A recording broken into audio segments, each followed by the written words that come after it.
What's up, everybody? My name is TJ McLelland. I'm the broker of Fitness Realty, as you guys know. And right next to me, I've got... I'm Zach Everett, just a lowly real estate agent within Fitness Realty. I don't know about lowly, but I'm excited to share some information with you guys.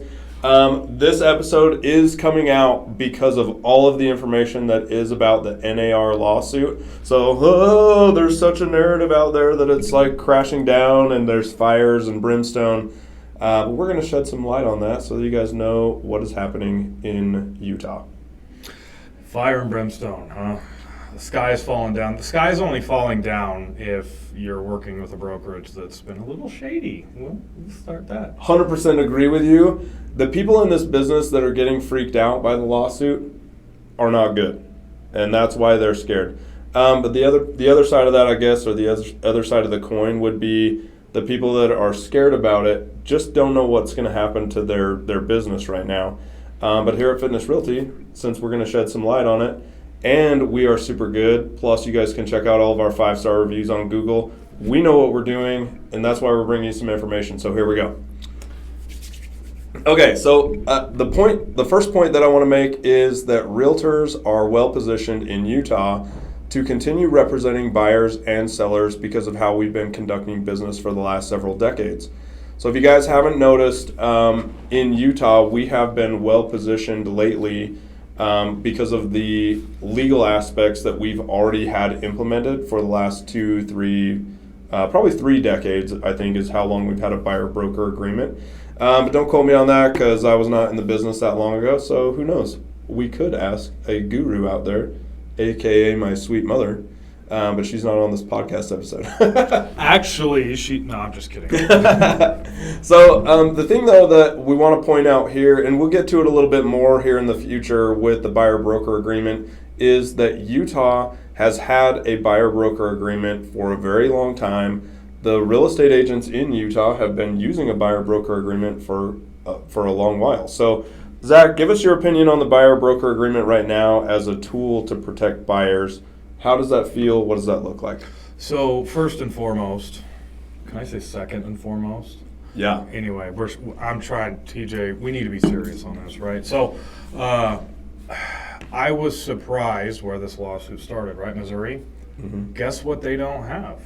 A buyer-broker agreement. They do not. And I was surprised at how many states outside of Utah don't have a buyer-broker agreement. And I think it's a valuable tool for buyers specifically to protect themselves. And it's going to be dicey in the future because of what's going to fall out, right? The lawsuit, has it been finalized? No, it hasn't been finalized as of shooting this on March 23rd. March 22nd. Sorry about that. And I know the court system, I know NAR settled, right, but it hasn't been approved by the court, and that's right. Why there's some gray area going around and everything else like that. But the buyer-broker agreement just really outlines, how much the buyer per se, if the buyer was paying, how much the commission would cost, not cost, but how much commission would be collected by the BAC or the buyer's agent commission. And then, oh my gosh, I always forget it because we don't have it because we're awesome, but the brokerage fee. Yeah, transaction fee. Transaction fee, thank you. Some brokerages out there charge a transaction fee, like, hey, TJ, you want to work with me in Fitness Realty, we don't charge these because we're awesome, right? But you want to work with me, right? I'm going to charge you 3% and $500 to $1,000 on top of that. And I mean, to me, that's a little inappropriate, but some of the brokerages have been around for a very long time, know their worth and all that stuff. So, I mean, what's your take on it? Yeah, I would say the main thing that's coming out with the buyer-broker agreement right now is that it is a very effective tool. It will be amazing to have the rest of the country have a buyer-broker agreement to protect the buyer and really have the transparency, like you were talking about, to make sure the buyer understands what fees are involved with transacting with a buyer-broker. And I do think that what you've kind of hit on a little bit is that some of the fees that are out there are going to be so transparent now that buyers will really have the tools in their pocket to make sure that they are getting the effective representation that they've been looking for. And I think that's really what the lawsuit stemmed from was buyers and sellers felt like that they were not getting the representation that they thought they were. And I would say that, we'll get to this here in a second, but I would say that brokerage firms just haven't done as good of a job at validating what their actual services are for a really long time. So I think that this is going to be good for the market as a whole, because I think that good companies will become better and crappy companies and crappy realtors will leave the business altogether, which will be great. That's what we always want for the public, because we want to protect the public. And now we're going to have that like on steroids, which I think is going to be great. And something I want to speak to specifically, my eye's starting to twitch because of this subject. So it's about the fiduciary responsibility that a real estate agent has to a buyer or a seller, your client, if you will, that you have to pursue your client's best interest no matter what, even above your own. And I think that's where a lot of this really gets lost. And this is one of the points that I always like to touch on is client steering and the fiduciary responsibilities, which is another topic that we're probably going to jump into. I'm jumping ahead a little bit here, but it's all good. We're rolling with the punches. There used to be, right, and after July this year there won't be, but there used to be a BAC, which is a buyer agent commission on the MLS. And it just blatantly said, hey, the listing is offering 1%, 2%, 3%, or if you worked for a different brokerage, maybe it was smaller than that or larger than that or anything else like that. But that's a part of the agreement that the seller and the listing brokerage had with the seller, and then they offer that to the public. And what the claim was, and I'm not guilty of this. I can 110% sit here and tell you guys in transparency that I'm not guilty of this. But there was claimed that real estate agents were steering clients to houses that were offering 3%. Buyers, buyer agents were. Now, that doesn't sit well with me, right? Because if you're steering clients for your paycheck, it's not about them. You've lost a fiduciary responsibility, and maybe you need the refresher for the code of ethics. Fair, 100%. And I just sat through that CE class, and it's kind of at the front of my mind. But it's not about the real estate agent, and I think that's one of the biggest things that the public, really just doesn't trust real estate agents. I saw in the code of ethics class that I was going through that real estate agents are like on the top 10, the lowest 10% of trusted professionals out there in the world. Wow. Which is absolutely unacceptable. We shouldn't be down there with, I hate to say this, I'm not bagging on used car salesmen.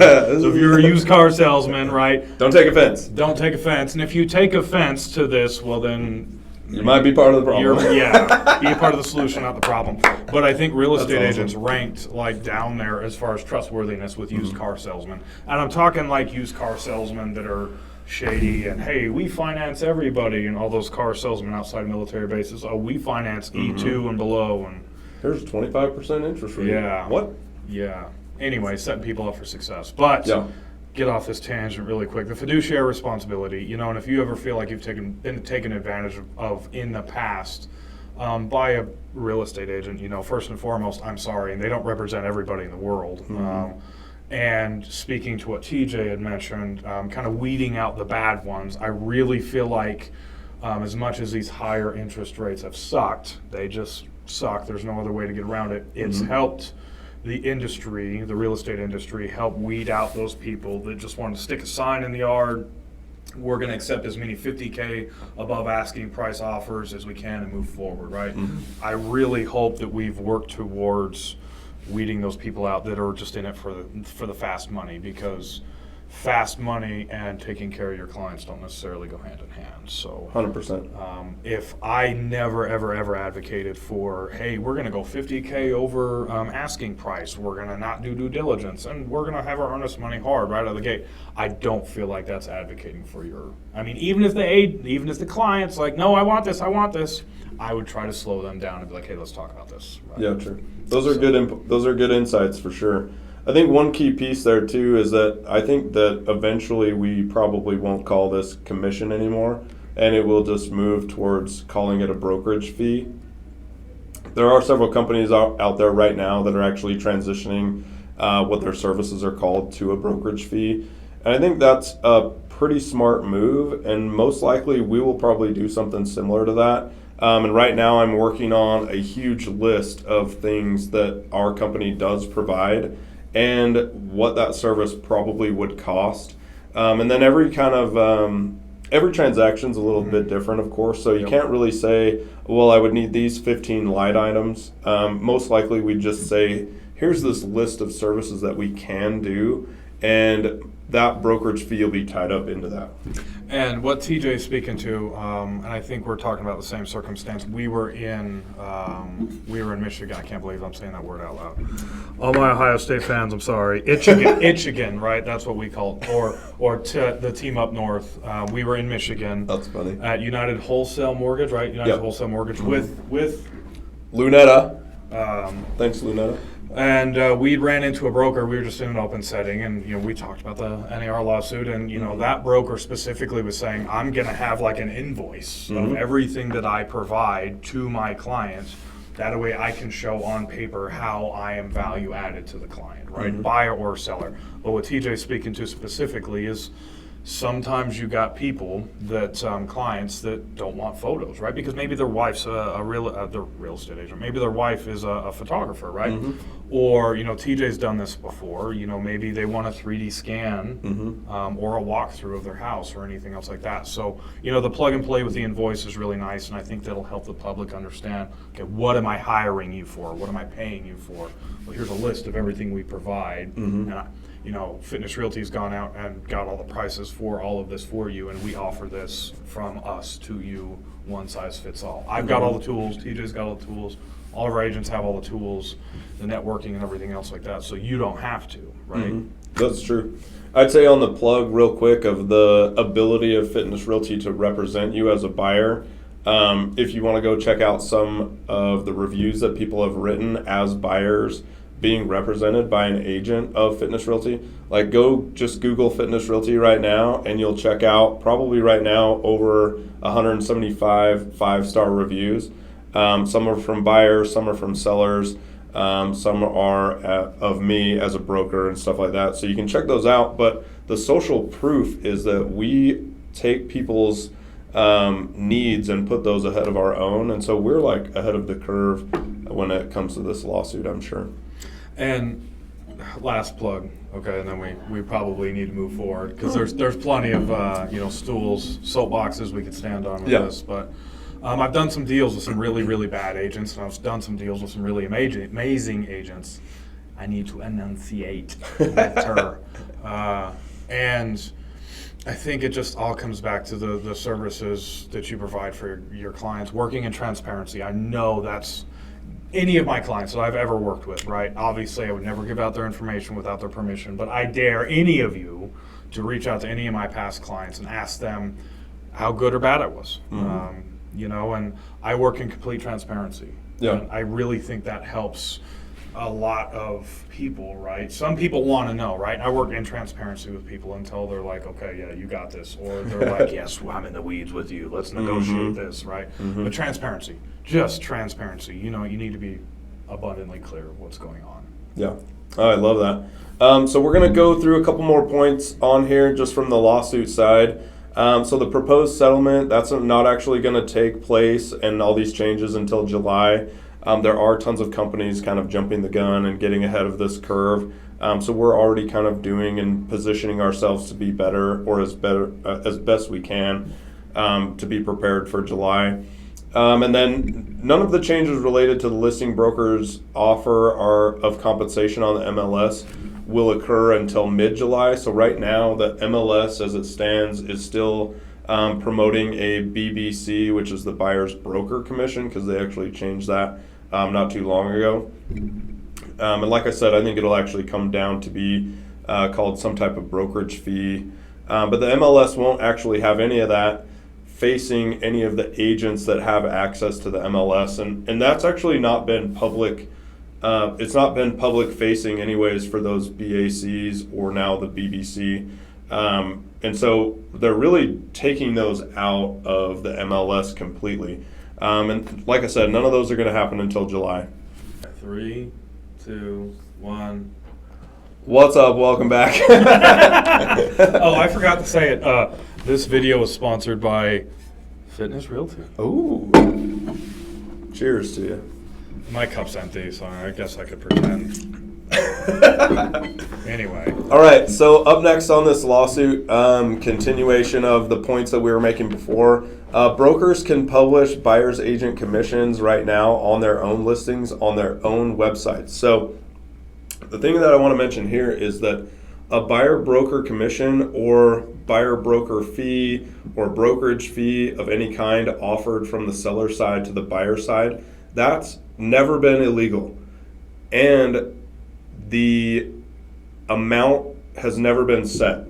And it's still not illegal for sellers to offer a buyer broker fee or brokerage fee to the buyer's side. Those are still legal options, and we will most likely see contracts with plenty of buyer broker agents or buyer agents asking for their brokerage fee in the contract. So those aren't illegal, and they still aren't illegal. What has been deemed illegal, or what should be, or what will probably change in July, is trying to have a set amount in that buyer brokerage fee. An industry standard. Right. And so that's what we're really peeling back the onion from. And so just so you guys are aware, though, most likely when you guys go either buy or sell a home, you'll probably see some type of language inside of that contract that most likely talks about the buyer's brokerage fee. Yeah. Now, moving on a little bit, we've got the written buyer broker agreements. We kind of touched on that earlier, but as of July, written buyer broker agreements are going to be mandatory all across the U.S., which will be amazing. Of course, Utah, like we said, has been doing it for decades the right way. We have had some of the best legal minds in the real estate department and making sure that the forms are accurate and something that can help protect as many people that are in that contract as possible. And so the things with this, though, are going to change most likely right around July. We're trying to get ahead of it, so we wanted to get you guys as much information as we possibly could. And I honestly feel like what you said is exactly what's going to happen is we are being shoved to get better as a career field. And Fitness Realty is ready to take that challenge on. And we've been doing things the correct way since day one. And really explaining everything to our buyers and sellers, and that is why we have so many reviews that are 5 stars, which is like at the end of the day, the social proof is there. And we're not buying reviews. Not happening. Yeah, we don't do that. We don't need to. Yeah, we don't need to. All right, so my name's TJ McLelland. I'm the broker of Fitness Realty. This has been a fun podcast episode all about the NAR lawsuit. I've got next to me Zach Everett, the lowly real estate agent. And then one last plug. Thank you so much for watching. Please like, share, and subscribe down below. And then we will be giving a shout out here to Lunetta. Thank you so much, Lunetta, for the partnership. We are using some of their office space. We have a training classroom. We have conference rooms. This is going to be an amazing time, and we're ready to deliver it to you guys with all of the value that we bring. So we love you guys, and we'll see you next time.